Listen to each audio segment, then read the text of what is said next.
नमस्कार। Colonel Ajay, CEO Ajay Astro Money Group First Global Astro Finance digital channel से आपसे मुखातिब होता हूं। आज 1 सितंबर सन 2025 सोमवार। दोस्तों, अजय एस्ट्रो मनी ग्रुप देश का पहला चैनल है जो 42 कमोडिटीज 5 मार्केट पर लगातार अपडेट और विश्लेषण आप तक प्रस्तुत करते हैं। अनाज, दलहन, तिलहन, मसाला, कपास, मेटल्स, सोना, चांदी, बुलियन, इन पर लगातार अपडेट और विश्लेषण आपको हमारे चैनल पर मिलते हैं। Asia number 1 commodity channel Ajay Astro Money group आपका तहे दिल से शुक्रिया अदा करता है, धन्यवाद प्रेषित करता है कि आपने हमें इस मुकाम पर हासिल करने में मदद और आशीर्वाद सहयोग प्रदान किया। आज के एपिसोड में हम गेहूं की साप्ताहिक समीक्षा प्रस्तुत करेंगे। जानिए रिपोर्ट विस्तार से। साथ चैनल को सब्सक्राइब करना बिल्कुल ना भूलें। यदि पसंद आए तो जानिए रिपोर्ट विस्तार से। दोस्तों, सरकार ने गेहूं की कीमतों पर काबू रखने हेतु स्टॉक सीमा में कटौती की है, जिसका हमने आपको सबसे पहले अपडेट भी दिया था। इसका असर गेहूं के दामों पर पड़ रहा है और गेहूं में मामूली कमजोरी देखी जा रही है। केंद्र सरकार द्वारा मंगलवार यानी 26 अगस्त को थोक विक्रेता, स्टॉकिस्ट और रिटेलर्स और बिग चेन रिटेलर्स और प्रोसेसर्स के लिए गेहूं की भंडारण सीमा यानी स्टॉक लिमिट के मात्रा के स्तर पर कटौती किए जाने के बाद महत्वपूर्ण खाद्यान्न यानी गेहूं के थोक मूल्य में मामूली नरमी देखी गई है।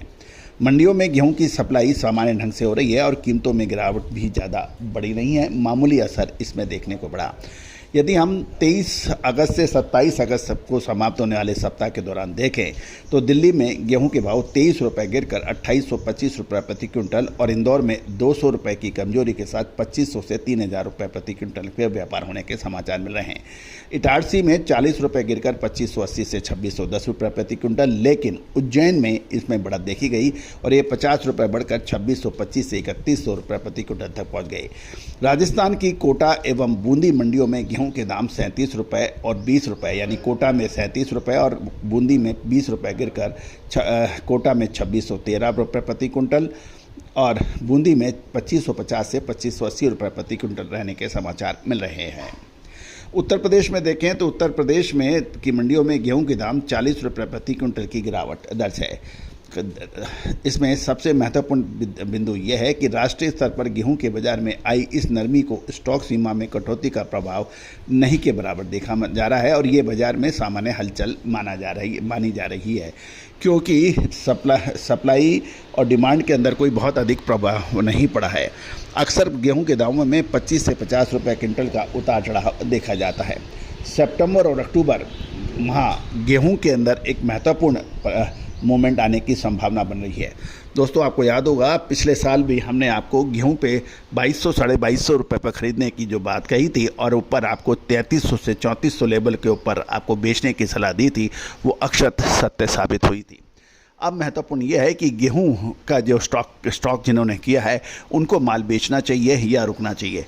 एक तरफ ओपन मार्केट सेल स्कीम का है, स्टॉक लिमिट में कटौती और बाज़ार के अंदर और अंतर्राष्ट्रीय बाज़ारों के अंदर गेहूं की ग्लोबल सप्लाई, ये सारी फैक्टर्स को ध्यान रखना है।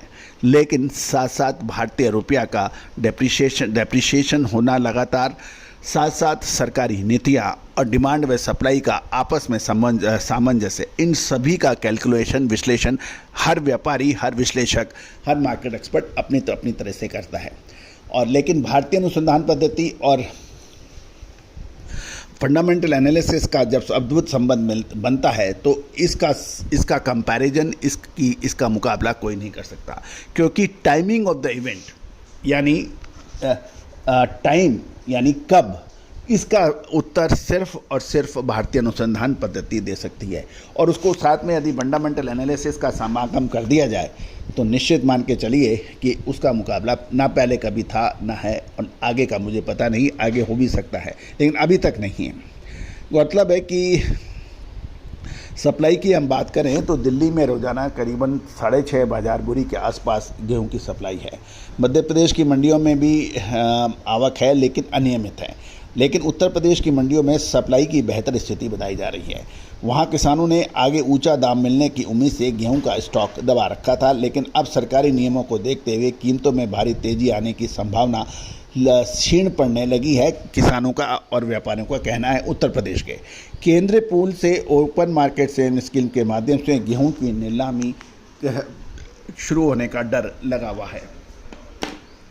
दोस्तों, कृषि उपज के लिए यही कहा जाता है कि भारत 140 करोड़ जनसंख्या वाला लगभग देश है और इतनी बड़ी जनसंख्या को की पूर्ति करना हमेशा से टेढ़ी खीर रही है। लेकिन उसके बावजूद भी कृषि उपज के जो मंडी के व्यापारी हैं, स्टॉकिस्ट हैं, होलसेलर्स हैं, वो अक्सर परेशानियां झेलते हैं।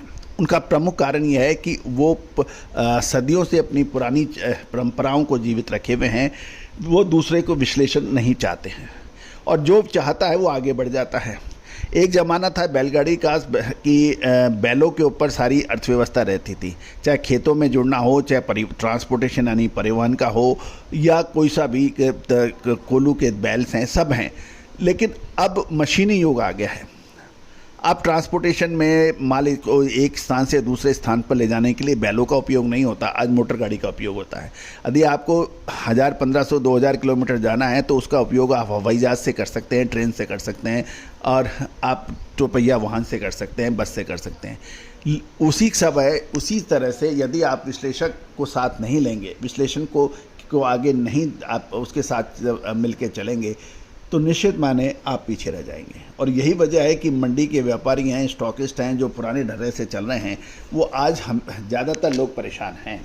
और इस परेशानी को दूर करने का मात्र एक साधन है कि आप विश्लेषकों के साथ चलिए, बाज़ार को देखें, समझें, परखें और जो इसका एक्सपर्ट है। आज आप अपने बच्चे को स्कूल, कॉलेज, यूनिवर्सिटी में पढ़ने के लिए भेज सकते हैं और भेज रहे हैं।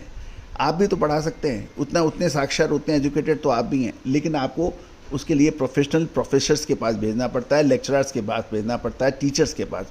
उसी तरह से व्यापार की विश्लेषण के लिए आपको एक्सपर्ट्स के साथ में चलना, आज नहीं तो कल चलेंगे, और जो चल रहे हैं वो फ़ायदा उठा रहे हैं। तो दोस्तों, आज ही संपर्क करें। All the very best, good luck, happy trading. Sonakshi की रसोई में आज की स्पेशल गेस्ट है मौसमी चैटर्जी जी।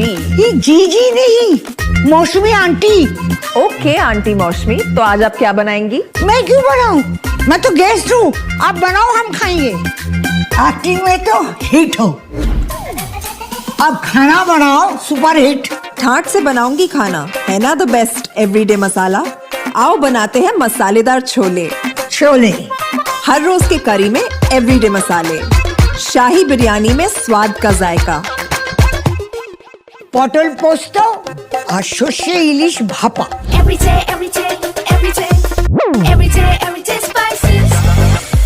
साफ मसाले, खुशबू और प्योर झांझ, टेस्ट से भर दे हर जुबान पे स्वाद।